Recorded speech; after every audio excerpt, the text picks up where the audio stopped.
绍一下，我是做了一些努力，try to fit in because I'm one of the outliers that seems like a librarian, which I'm not. However, the topic I'm trying to do is relevant to librarians and to be click one more time. Let's see. One more time? Yeah. Oh, okay. First, talk about the project that I'm involved.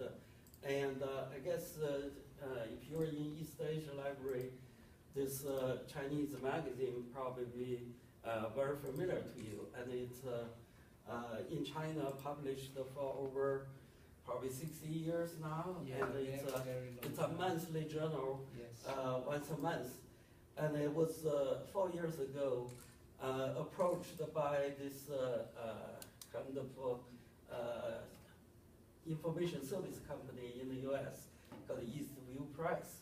And they reached an agreement that for them to have the right to translate the article and republish the content in the US and abroad to introduce the Chinese cultural relics into the Western world. And I was contracted as the managing editor and responsible with the content, with the translation, management of translator team, and of course editing and come out with some guidelines how our publication would be.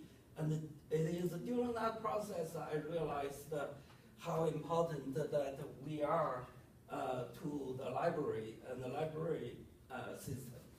And first I want to talk about related to is in our journal, almost in our publication, you know, at the end, there would be a big section that is reference cited. So they will have to have, each journal would have a different format, how they handle that part. And it wasn't quite consistent. We were initially, besides follow the Chicago style, we also pretty much copied the SAA, that is Society of American Archaeology, and followed their style. And pretty soon we realized that just simply follow their style is not enough because the content we are dealing with is so much cross-culture and cross-language, and we have to be able to address these challenges. And one I wanted to mention during this, I think the first, the most important thing is we have to determine where our journal stands. We serve the author and the original Chinese publisher just try to express them, or we serve our readers, try to let them to be most comfortable, understand what is going on, and get the most useful information. And our final decision is we are on the reader side. So we are trying to get the information the best way to present to them. But if there are certain moments there will be a conflict between the author's intention and the reader being able to take it, then we will be on the reader side. And so then it would be another challenge about the use of Hanzi, the Chinese character side, like a simplified or traditional. And also, when you cite an article, you use just the pinyin, or you use just Hanzi, or you use just the translated version.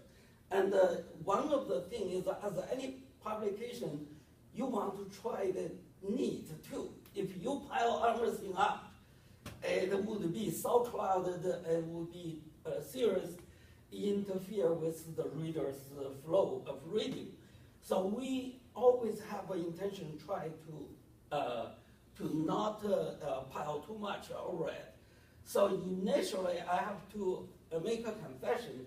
I personally, it's not a big fan of pinyin.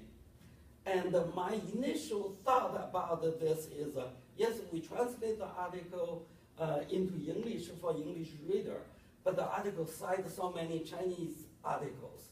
How to handle that? If you just put the Chinese handle there, some of our readers don't really read Chinese. So that wasn't totally much help for them. But for the people who can read, they can use the hands to do the search and find the resources, whatever the cited part. But if we just put the pinyin for the people who don't read Chinese, if they can't even read the character, they can't read pinyin either. They can't understand. Then our initial thought was to provide the translated version and the Hanzi. And it was later on, I was kind of one of our scholar who also crossed in the library science. And he said, Garry, no, pinyin is important, because that's how all the library get about it. And I said, oh, you know, if this way, pinyin wasn't useless, because according to my original thinking, it doesn't help people who don't understand English, and doesn't Chinese, and it doesn't help people already understand the Chinese. So what's that used for? You put that in. So with this, his enlightenment, I realized, hey, pinyin is also very useful if you wanted the reader try to find that book in the library.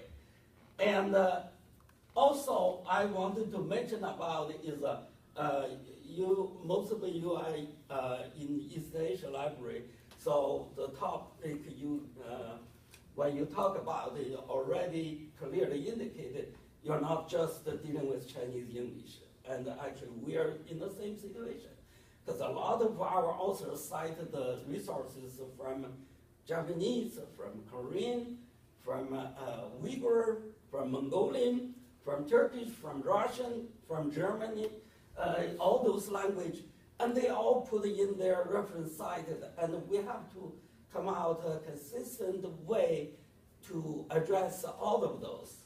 And so the next thing is I'm going to briefly get into would be the key topic of the WorldCat that we discovered later on and heavily started using that. And we're also going to show you how we use. So the first one I skipped, that is where we decide where we stand. So this is our guiding philosophy from editing the whole article to publishing this to the formatting. We always have our readers in mind. They're the one that we provide service to. And then here you can see, if you try to use the translated version, this by Guan Gongqing Biao, I'm listing here all the leading scholars in the world have this many different versions, and they each has their own merit. And obviously, you cannot choose simply one over the other and use that as the reference guide for people who try to find that article, because the different library may enter totally different. So therefore, also I realized actually library don't enter, most of the cases don't enter the translated version at all, because your purpose is located and not help the reader to understand what it means. And the other thing is I'm talking about, I already shared my opinion on pinyin, and here it doesn't hurt to give a very quick snapshot of pinyin. And pinyin obviously is started just 1 year after the People's Republic of China was established, and a leading scholar, Zhou Wang, was in charge for the phonemic side of the Chinese language. And then there is a whole bunch of other people in charge in simplify the Chinese character in order to help in the education and fighting illiteracy. So it was in 1956, the first pinyin system was published, and it was in actually February 12th, and 2 years later, February 11th, 1958, the People's Congress in China formally adopted that as the phonetic spelling system for Chinese language. And then further flip forward, in 1982, the World Standard Organization, ISO, formally adopted Pinyin as the spelling system for Chinese language. And just 4 years afterwards, United Nations formally adopted this system. So obviously you can see the Pinyin has a history of getting into this role, and obviously we also know not only Pinyin was used in China, actually nowadays, even besides these international organizations' recognition, the Singapore, Malaysia, and Hong Kong, all these Chinese-speaking countries already start using, and even Taiwan make that Pinyin is the official, and it's a little bit surprised me because they were using different weight gels, and later on, as a pronunciation, they used the traditional old Zhuyin. So now even Taiwan uses Pinyin. So obviously, Pinyin already have a foot, and it's despite I didn't like it a whole lot. And now I will have to say, the reason I didn't like it is Pinyin uses quite a few Latin letters that is not innately pronounceable for the Western speakers. For example, like the C The Q. and the Q, they have no clue. And the X, they have no clue how to start. They wouldn't remotely guess close enough to that. So that was really one of the big shortcomings I didn't like. And the other one I didn't like is it's unidirectional.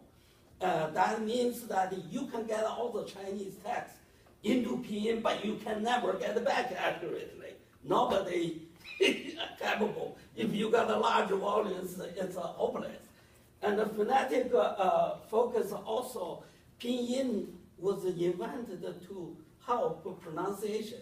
It never intended to use as a written system in a paper form to express. But now it was forced to use, so it's coming with a lot of baggage. And that was the other thing.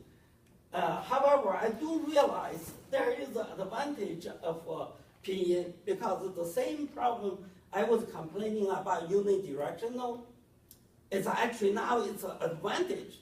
Because then, if it's unidirectional, no matter what the Chinese was written and who is doing the Pinyin, it's all going to be the same. So that way, it doesn't matter where the librarian is, which part of the world they are, if they adopt the Pinyin, they can all write the same. And Taiwan's Zhuyin system of with Zhao, you can see the Hong Kong people or Taiwanese people, their name for the same consonant, they may spell totally different. So it's not a united, so Pinyin has this advantage. And usage of Hanzi, we also realized nowadays a publication, and probably all the librarians realize too, it's not everything just on paper anymore. And you cannot forget the importance of internet web searching. So therefore, we have that in mind, not only convenient for our readers, because our journal has an online version too. So we want the reader, if they search some key word, important word, especially that term is important to us in our field, we'd rather have the Chinese character there for them to be able to pull out. And plus, down the road, if any people are trying to learn in English, so they search the Chinese, they can find, a scholar researched that. Even though they were researching in Chinese, by accident, they can also pull out the English journal. So our journal would be also be there handy for them.